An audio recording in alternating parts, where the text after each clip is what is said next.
એટલો થોડો થઈ ગયો. સાહેબને એક દાડો વિચાર આવ્યો, આમાં હાથો નંગ જેટલો જોવાનું પડશે. હાથો જેટલો છે આની પારખ કરવી પડશે. તો એક દાડો આની વિચાર કરી અને અમુક આપણે જેમાં મંડળોના આગેવાન હોય કે એક દાડાના આમંત્રણ આલી એટલે બધા આવી જાય. એમ એ મંડળોના મુખ્ય માણસો હતા, એવાને બોલાયા અને બોલાવીને વાત કરી. અરે ભાઈ, મારે હવે આ ધરતી છોડી દેવી છે, મારે આ દેહ છોડી દેવો છે, પણ આ કાશીની ગાદી માર કને હાલવી? કબીર સાહેબ ઊંધો રસ્તો પકડ્યો કે આ કાશીની જે ગાદી છે મારે કને હાલવાની. પણ એટલે એક બોલ્યો કે તમને જોગ લાગે એને આપી દો, હાસો લાગે એને આપી દો. એટલે કે હાસાની પારખ કર્યા સિવાય શું ખબર પડે કે ભાઈ કરો, વાત તો સાચી છે, અને જાહેર કરો કે ભાઈ આપણે કાશીની ગાદી, અસત્પુરુષ કબીર સાહેબની ગાદી છે ને, એ ગાદી ઉપર એક યોગ્ય સેવક બેહારવાનો છે. એના માટેની વ્યવસ્થા માટે આપણે મેળાવડો રાખ્યો છે. મહિનાની 11ના દિવસ બધા આવી જજો, આવી રીતે આમંત્રણ મોકલી દીધો.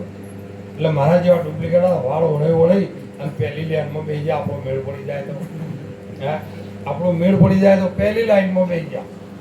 કબીર સાહેબ એક જુક્તિ કરેલી હતી, કોઈને ખબર નથી.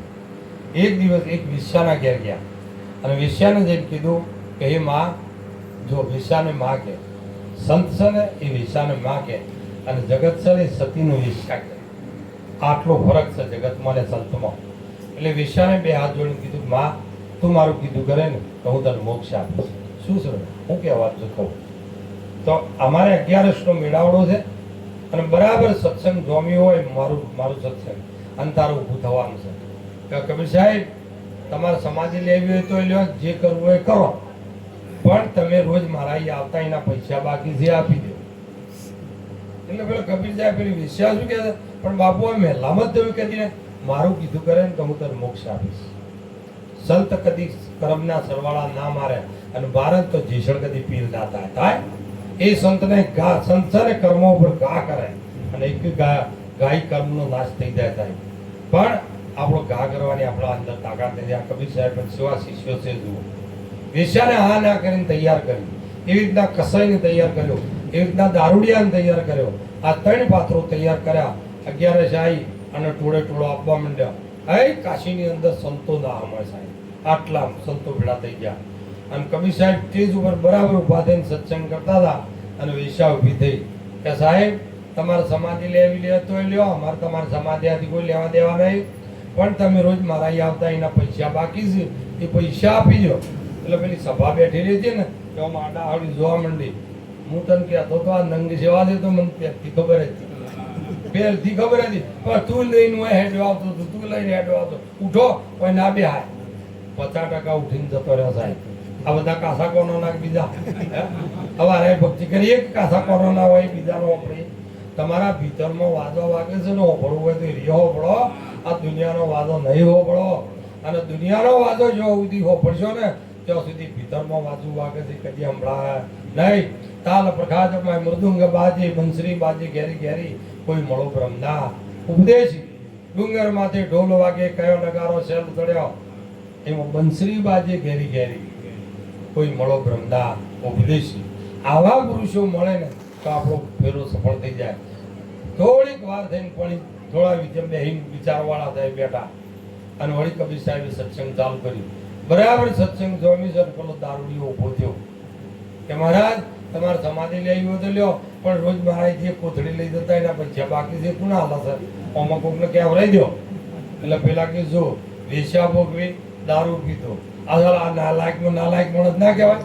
આપણને બધા દરવાજા બંધ કરાયા છે અને એ બધા ખુલ્લા છે. આ ઉઠો હોય ના બે હાથ, એ 25% હતા ને એ ઉઠી જતો રહ્યો. હું 25% છેલ્લો આવ્યો દા કસાઈ કે ભાઈ તમારે સત્સંગ કરવું હોય કરો, ના કરો કોઈ ને, પણ મારા અહીંથી 100 ગ્રામ 200 ગ્રામ તમે રોજ મટન લઈ જતા, એના પૈસા બાકી છે આલી દો. એ પેલા બીજા રહ્યા ને કહ્યું કે જો મટન ખાધું, દારૂ પીધો, વેશ્યા ભોગવી અને સંત કઈ ગયા ઉઠો હોય ના બે હાય, બધી આખી સભા વેલી હતી સાહેબ. 14 લાખ માણસ વેલી. કબીર સાહેબે આંખ ખોલી અને જોયું તો એક માણસ શાંતિથી બેહી રહેલો હતો. એક માણસ જઈને એના માથા પર હાથ મૂક્યો અને કીધું કે ધર્મદાસ, આખું જગત જતું રહ્યું કે બાપજી જાય ને મને શું હતો, જવા દો. અરે પણ મારા કર્મો વિશેથી ના હોપડ્યું આ બધું તો ક્યાંક મારે તમારા કર્મમાંથી જોવાનું નહીં, મારા તમારા જ્ઞાનાથી મારો મતલબ છે ગુરુ કી કરણી ગુરુ હી જાણે.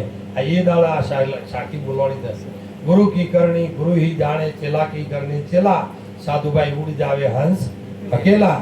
મારે તમારે કોઈ કરણી, તમે મને જે ઉપદેશ આપ્યો છે ને એ જ વાત સત્ય છે, એના સિવાયનું બીજું કોઈ સાંભળવા માંગતો નથી.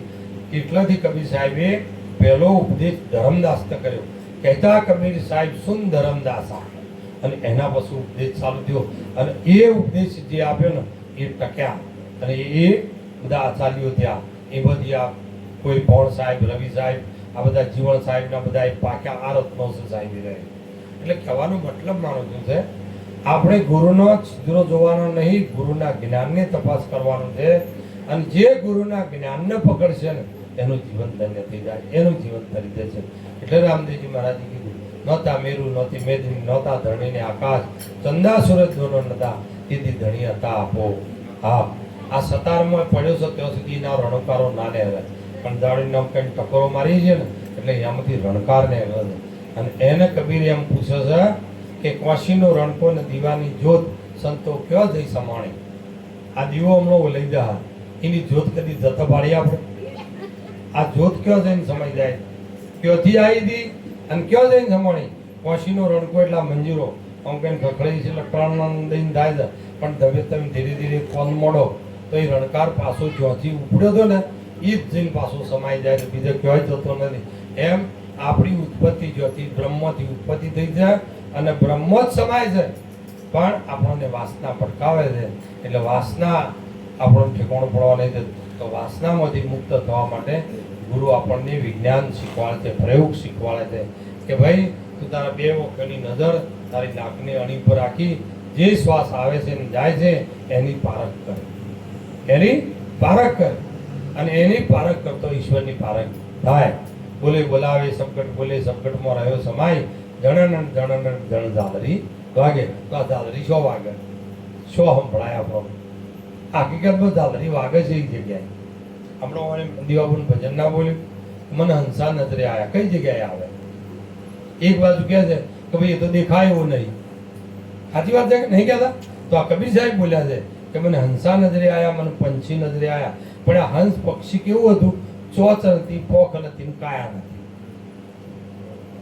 બિના પાળે એક સરોવર દીઠા, પાળે વગરનું એક સરોવર, એમાં હાથી ના હતા. તો વિચાર કરો. હવે આપણે ત્યાં હાથી આ વગર પાળનો તળાવ છે, એમાં મન રૂપિયા હાથી નાઈ ગયો છે, ઇન્દ્રિયો પેલો બીજું કોઈ. હવે આ જે વસ્તુઓ છે ને એને સીધા આપણે પાંચ પુરુષને એક ઘેર લાવો, દમકા દોર ચલાવો, ઈંગલા બેંગલા તાર મિલાવો, અપના રૂપ દિખાવો, નગરમાં રમતા જોગી આયા. તમે કામને વશ કરવા જશો તો ક્યારેય વશ કોઈ કરી શક્યું નહીં. દેવતાઓ એ કામ આગળ હારેલા છે. શંકર જેવા શંકર હાર્યા હતા અને ભીલડીની પાછળ મોહ જોતો એની પાછળ લુગડો નથી દઈને દોડ્યા હતા. તો આપણા હું ભાર પડ્યા છે તમે કહો.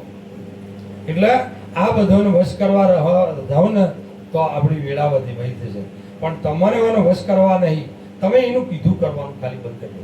મારે તારું કીધું કરવું નથી. મને એમ કે મારા હાલ્યું ખાવું છે, તમે કહી દો મને મારે નથી ખાવું, મારે નથી ખાવતા, ખાવું હોય ખા. તમે એને સાથ નહીં આવો તો જોથી ગોટા ખાય તમે મને કહો. પણ જેવું મનમાં ભાવ છે મારા ગોટા ખાવા કે હેડો સ્ટેશન પર જઈએ તાણે કોનથી ગોટા બનાવો, સીધા એ લઈ જાય ગોટા ખાવ તાણે એમ શાંતિ થાય. પણ તમે તાર જવું હોય જા, કોનથી પણ નહીં જવું હોય તો જા, અને કેશરપુરાણ પાટી જવું હોય તો જા. હું નહીં આપતો તો એ એકલું જઈએ છે. આખરે રખડીને પાછું આવશે, આખરે રખડીને જાય. પણ આપણે એને વહેતું મેળ્યું છે, આપણે એને સપોર્ટ કરીએ છીએ અને પાછા બૂમોય આપણે પાડીએ છીએ. એટલે તમે એને સપોર્ટ કરવાનું બંધ કરી દો. એ કોઈનું વશ કરેલું થયું નહીં. બુદ્ધિ કદી કોઈની વશ કરેલી વશ થાય નહીં, કારણ કે એમનો સ્વભાવ છે નિર્મળ, એ ચીકણો છે. આપણો એના પર પગ મિલીએ તો ખસી પડીએ એવું છે. માટે એનો સંગ કરવા જેવો નથી સાહેબ. મહાપુરુષોએ કીધું છે કે તમારે કોઈનો જો ત્યાગ કરવો હોય વહેલાનો વહેલો તો ઘર નહીં છોડવું, કપડો નહીં બદલો, પણ તમારા ભીતરમાં પડેલી જે સૂક્ષ્મ અવસ્થામાં વાસનાઓ છે ને એને છોડી દેવાની છે. એને છોડશો તો આપણે જે સીધો આપણો રસ્તો ચોખ્ખો થઈ જાય એવો છે. પણ આપણને અહીંથી આપણે ટાઈમ ઓમો ખૂબ આપણે બગાડીએ છો, પાછા ઓમો ખૂબ બગાડીએ છીએ.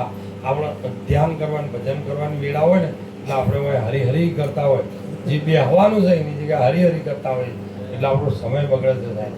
4 વાગે ને એટલે ઓઝોન વાયુ નીચે આવે બ્રહ્માંડમાં. શિવનો રંગ કેવો? તો કાળો. કૃષ્ણનો રંગ કેવો? તો કાળો. વિષ્ણુનો રંગ કેવો?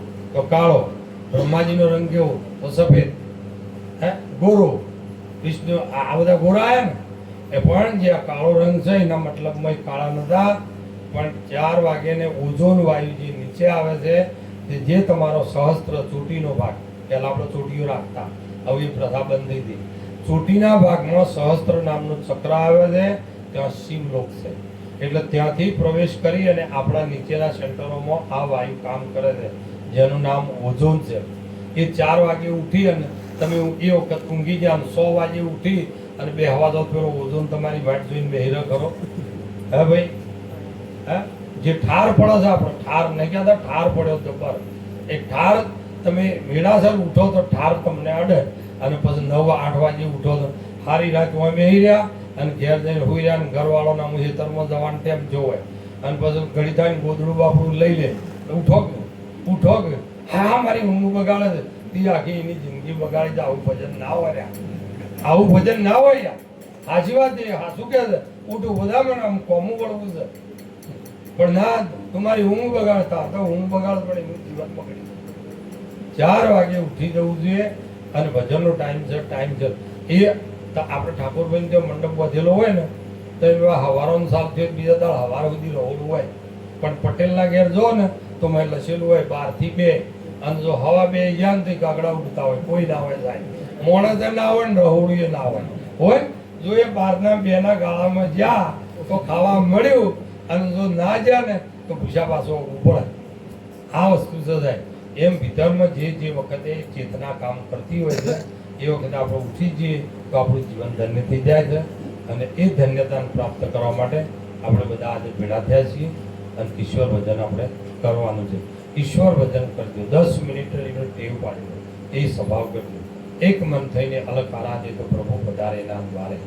એક મન થઈ જવું, મન ઓગળી જવું જોઈએ છે, પથરો થઈ ગયું છે, ઓગળી જવું જોઈએ, એવું ભજન કરો કે જગતનું ભાવ ભૂલી જાય.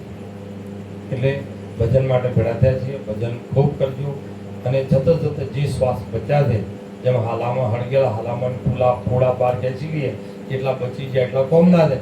આ 21,600 કાળના મુખમાં જોઈ છે, એ રામના મુખમાં જોઈ તો આપણું જીવન ધન્ય થઈ ગયું. એ આપણી સંપત્તિ છે, આપણી મૂડી છે, અને એ બચત છે આપણી. એટલે જેટલા શ્વાસ સ્મરણમાં જાય એટલું વધારે સારામાં સારું છે. સ્મરણ કરજો અને ખૂબ ભજન કરી તમારા જીવનને તમે ધન્ય કરજો. બોલો સદગુરુદેવ કી જય.